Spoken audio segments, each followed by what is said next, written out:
Chapter 2. The Battle Line Ship Kasam. The second of the Twin Thorns was also developing smoothly. The massive ships, with Bio-Orlosutina Borper, Twin Thorns Fleet 11, as the forerunner, was approaching the central disk. The main opponent in this zone was the UH. If and when this operation was seen to completion, the territory of the UH would be reduced by more than half, and it would be completely cut off from the Greater Alcant Republic. Overall, the principal objective of Operation Twin Thorns was to divide the powers that made up the three nations alliance. The flagship of the core unit, Bio-Orla Borper, Twin Thorns Fleet 13, was a patrol ship named the Shaika. It was in anchorage near the Star of Urkon. About 2 Sadak farther out in orbit from the Shaika revolved the strike subfleet Gutersek, where the battle line ship Kasam was located. Battle line ships carried a number of mobile space-time mines aboard and fired them in combat. That was essentially their sole function. They were mine depot ships, so to speak. Though equipped with a large assortment of defensive firearms, they were, at their core, no different from supply ships. The mines of the Empire were small compared to the PSSUs, but they were still enormous. Even after nearly a millennium of steady improvement, space-time bubble generators were machines that took up space, and they required striking amounts of antimatter fuel. Consequently, battleships with a multitude of mines were huge. They were 3 times as massive as patrol ships, in fact. They weren't just massive, though. They also harbored sizable crews. The lion's share of people aboard Imperial ships were NCCs whose work centered around maintenance. In the case of a battle line ship, there were NCCs who looked after the ship itself, as well as Sosh Sadater, mine NCCs, who managed the mines.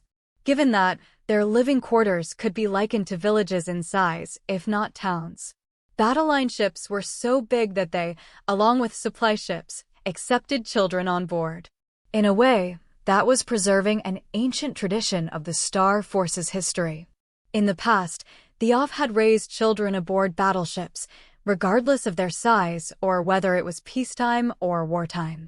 This felt quite natural to the OV, who regarded interstellar ships as their dwellings.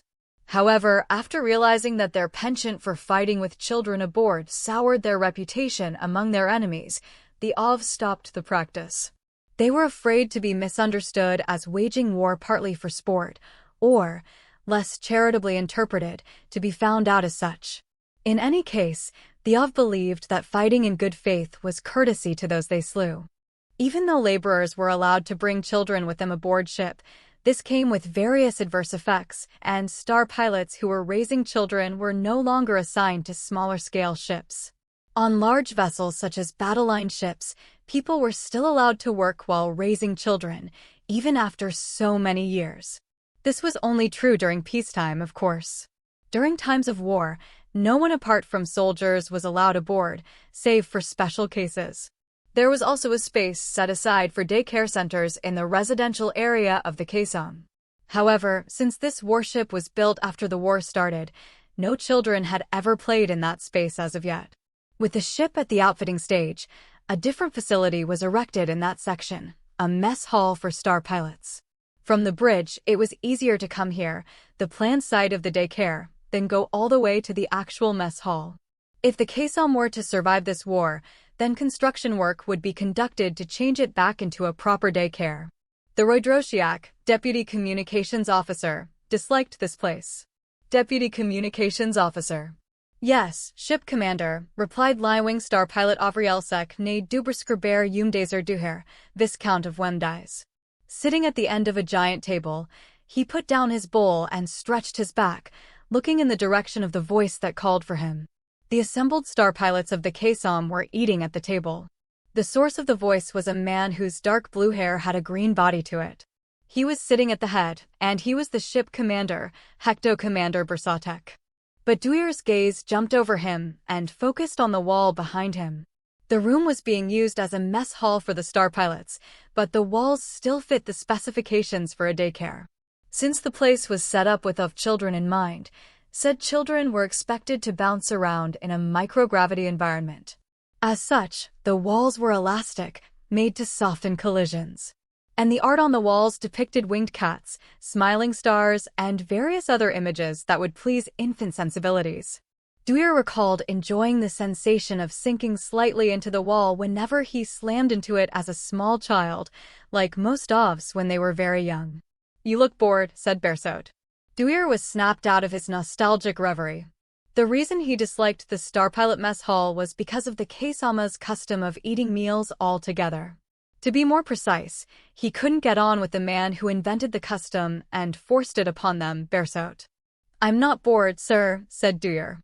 "If I look bored, then that's because others look bored when you yourself are." But he couldn't say that. He instead searched for a suitable explanation. "Is it bias on my part?" cut in Bersote. Dwyer cocked his head. "Bias? What do you mean, sir?" "I just thought maybe an Imperial might be dissatisfied being stuck on a ship that works from the rear like a battle line ship." "Any ship makes for a fine place to die for an Avriel," Dwyer declared. At the same time, he had to wonder whether the ship commander didn't much care for Dwyer's assignment. If that was the case, then he was truly a man to look down on. "Commendable words," nodded Bersote. But he was looking not at Dwyer, but rather at the plate rising from within the table. "Thank you very much, sir." Dwyer picked up the bowl. Sadly, the Snymek Ruhr, crane mince, Rubith clear soup, had gotten cold.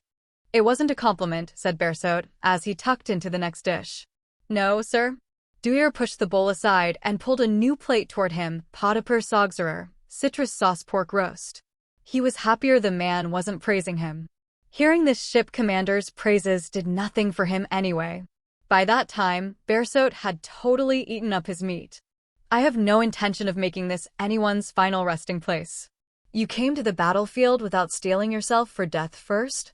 The Lie Wing stopped his chopsticks. But he feared his tone had been too aggressive. "Did you come to the battlefield looking for a place to die?" But Bersote didn't seem angry on the surface. He was looking at the table in anticipation of the coming of the next dish. "You don't seem that down on your luck to me." "I don't wish to die, but it's a possibility, isn't it? I'm just saying that if this place were carved into my marker at the Hall of Remembrance, I wouldn't be the least bit embarrassed. I don't think the ship is anything to be ashamed of." "I'm not ashamed of it, either. I wouldn't be embarrassed to die here. But that doesn't make it a good place to die." "I think the captain's seat is the best place to die," said Dwyer. "Listen here. You may be emperor one day, and I don't begrudge you that. If you do become emperor, I just ask you remember me once in a while. But even if that day comes, don't force your values on others. Right now, you're just a deputy communications officer, the lowest position on the bridge. If my cat were here, you'd be the one feeding it." Dwyer was secretly grateful he was sitting far from the ship commander. Experience was telling him that if he was within Bersote's reach, he'd be giving him a rub on the head. While he knew that was probably just how Bersote showed affection, Dwyer couldn't stand it. "I apologize," said Dwyer, wanting this to be over. "A prince shouldn't apologize so easily." "What sort of behavior do you want out of me, ship commander?" he pushed back. "Should I behave as a deputy communications officer or as a member of the imperial household?" "That depends on my mood." Dwyer was nonplussed. "I won't tell you to feel out my mood, though." "That would be a huge help," said Dwyer, though he didn't let his guard down. "Sense my mood instead." "What's the difference between sensing it and feeling it out?"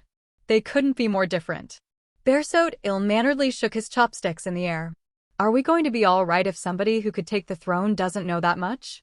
"May I ask you to explain it to me?" he said slowly. "If I ask you to feel it out, I'm asking you to think about it. To sense it, you don't need to think." Bersote finally put down his chopsticks. "It'll simply come from the recesses of your brain." "That seems rather more difficult, sir." "It doesn't matter if it's difficult. Do it anyway. You don't need to do anything so complicated as thinking just yet. On the bridge of this ship, you're the lowliest position there is. A starpilot in name only. You're a glorified chore boy. So just sense it." "I get the impression you're being terribly unreasonable," said Dwyer bluntly. "Don't get cheeky, Filartser." Dwyer was at a loss for words. Bersote had just called him a prince, so he wasn't allowed to apologize.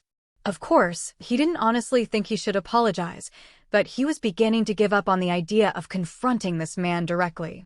If he could escape from the conversation with an apology he didn't mean, he'd do it in a heartbeat. Ship commander, please don't pick on my subordinate so much, said a woman sitting 3 seats away from Dwyer. She was Dwyer's direct superior, the senior communications officer, Vanguard's star pilot Bon. Dwyer didn't dislike her, but he wasn't terribly fond of her either. He felt she was treating him like a special guest. And this very moment was no different. While she had called him my subordinate, her tone was somewhat jokey. Dwyer got the feeling she didn't think of him as her subordinate or as a comrade in arms. "I have 2 corrections for you," said Bersaud. "Yes, sir." Bonna's tawny brown eyes fell on the ship commander. "First of all, I'm talking to my subordinate." "I'm not talking to your subordinate." "Don't be so egocentric." "That's true, but," began the senior communications officer with the royal blue hair. But Bersaud interrupted her. "Second of all, I am not picking on him." "We have a difference of opinion," said Bon. "If you're not picking on him, sir, then what are you doing?" "I can't imagine you're teaching him anything." "I'm just following clan tradition." Dwyer was taken aback. "Are you a Spore, ship commander?" There was no way. Even collateral descendants of the Spore line often called themselves by that name. They weren't like the Imperials. They didn't forbid the Spore surname to people outside the direct line, like Imperials did with the Avriel surname. "I am, in a way," said Bersaud vaguely. Dwyer demanded an explanation with his eyes. "My family tree split off before the founding of the Empire, so I can't strictly say I'm part of the clan," said Bersaud defensively. "You're not a Spore in any way, shape, or form," said Bon sharply. Dwyer speculated his ancestors had been in the engine division of the city ship Avriel.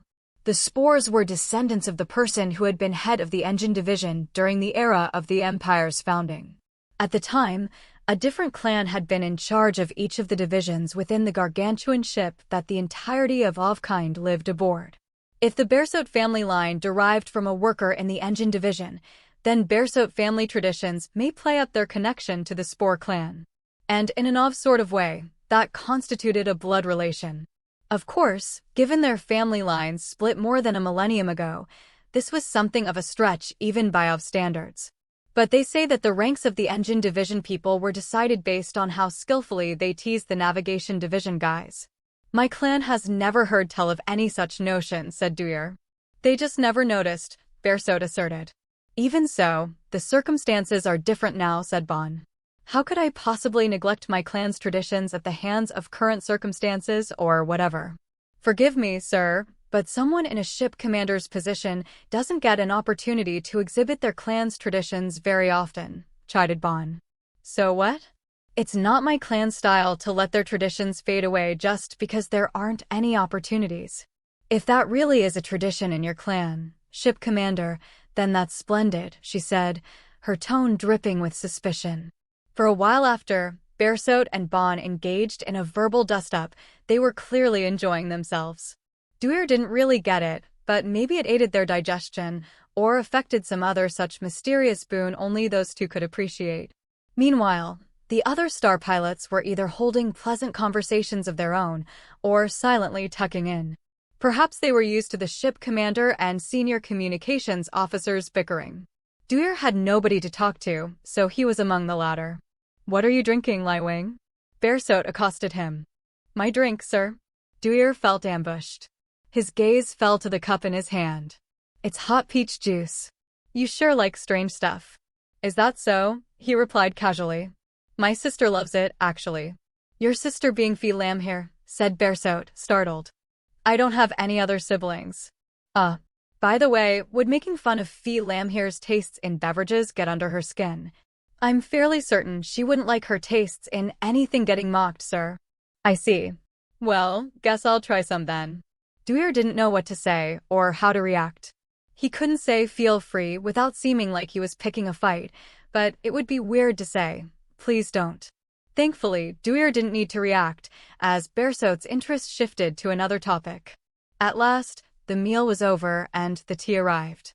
"We have to enjoy eating all together like this while we still can," said Bersaud, who had recently taken to ending every meal with those words. "What are your plans today, Vice Captain?" "Today is the day I retrieve the cargo," replied Deca Commander Krobosek, the ship's vice commander. "Ah, okay," said Bersaud, arms folded. In a prior battle, the Kasom had used up around half of its mines. They had to be replenished before the next engagement, and the day to do so had come around. Dewey stood up resolutely. Berso looked at him quizzically. May I be allowed to pilot? Unlike assault ships or patrol ships, where the steerer's skill was directly related to the battle, it was thought that any flight branch star pilot could pilot a battle line ship. Steering wasn't left to the ship commander or to the senior gunner, but to a low-ranked position named deputy navigator. Furthermore, today's flight would not be a battle flight. At such times, it was common enough for people to push the pilot's seat on newly assigned Lie-wing star pilots, even aboard assault ships and other similar ship types. That being said, it was only seen as pushing it on them from the perspective of veteran star pilots. Piloting battle line ships and supply ships was far from exhilarating, but it did make for good experience for a fresh new star pilot, and Dewey was happy to seize this chance. I like that expression, Lie-wing. Almost makes me want to hand down the order, said Berso. So, but that'll be a no. Could you kindly tell me why? Urged Dewey. While it was strictly forbidden for an Imperial to brandish their authority as such, a request this innocuous ought to have been granted to a novice star pilot without fuss. I see no need to do so, said Berso flatly. Understood. Dewey saluted. Requesting anything more would be crossing the line. Please excuse me. Oh, you didn't do anything that needs excusing, he grinned. Any ambitious Lie-wing would make the same request. Dewey's dislike of the man only deepened. It was difficult to resupply mines, which were a battle line ship's principal weapon. As for why, it was, of course, because they were huge. There was a time when that wasn't such a liability, since once a battle line ship had fired off all of the mines that had lined its belly, it could just return to the capital for resupplying. But now that the battlefield had spread so wide, that was no longer an option. Nowadays, if battle line ships returned to the capital after every battle, it would hobble the war effort. Plus, forcing supply ships to make constant round trips was also inefficient. The mines loaded onto a single supply ship were capped at a single battle's worth, so making them do the trip was only marginally better than making battle line ships do it. As a result, the Empire adopted a new method, bringing mine plants near to the war front. A mine plant had been constructed in the Urkon system as well. Transport ships loaded with materials processed by nearby star systems and parts that couldn't be self-made, such as space-time bubble generators, were always by their side, and battle line ships awaiting resupply were drifting hungrily around the vicinity. The Kasom pushed through the line of ships. The vessel's CompuCrystals information linked with those of the factory, thereby forming a single CompuCrystal net. As a small token of rebellion, Dewey had his circlet connected to the ship's exterior spatiosensors. This is Elkin Arms Factory 102. A star pilot with the mine factory had appeared on the screen. Battle line ship Kasom, please switch to remote control mode. Roger, said Berso. Do it. This was Dewey's duty, switching control of the ship to remote access. See, Filartzer? This is what piloting entails. They won't let you do any subtle movements. Boring, isn't it? Yes, said Dewey, but he didn't mean it. At present, Dewey's Frocross could clearly make out the mooring position directed by the factory. The image of the ship lined up with his spatiosensory perception. His control gauntlet-equipped left hand moved unconsciously, not that it was currently functional, of course. It was practically decorative. The Kasom propelled itself a short distance, as though in response to Dewey's hand, and entered inertial navigation. Battle line ship Kasom, please prepare for mines to be loaded. All right, we're running on schedule. Berso stood up. Senior gunner, bear all thrusters. Roger, replied Deca Commander Kazub. And Deputy Communications Officer, get that hand out of the gauntlet. Yes, sir, said Dewey, blushing. Did he really have to say that in front of everybody? You're not going to ask why, said Berso. No, sir. Well, I'll tell you anyway. It's because that's just being snide. I understand, sir. Dewey couldn't decide whether to ask his pardon, until eventually, he added an I apologize. Don't do it again. Meanwhile, the Kasom slowly closed the distance with the mine factory. Several supply ships were attached to an enormous tube. That was how Elkin Arms Factory 102 appeared. Yet that tube wasn't where the caisson was headed. Near the factory, groups of mines by the ship's worth were floating, bound within brutal-looking structures. They were Elkin Arms Factory 102 storage spaces. In the caisson's case, it was not necessary to carry on a whole ship's worth, as nearly half of the vessel's current load remained.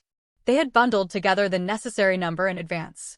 The caisson proceeded to anchor by the structure. Loading has commenced, came a message from the factory. The mines had yet to be filled with antimatter fuel. Since it was so dangerous, antimatter needed to be poured in right before firing. A small transport vessel clung to the mines, loading them onto the battle line ship one by one. Maybe I can ask to pilot that transport ship, thought Dewar. Thus did the battle line ship caisson fit itself for combat. 52 hours later, it set off in the direction of the Central Disk sector as part of the main force of Twin Thorns Fleet 13.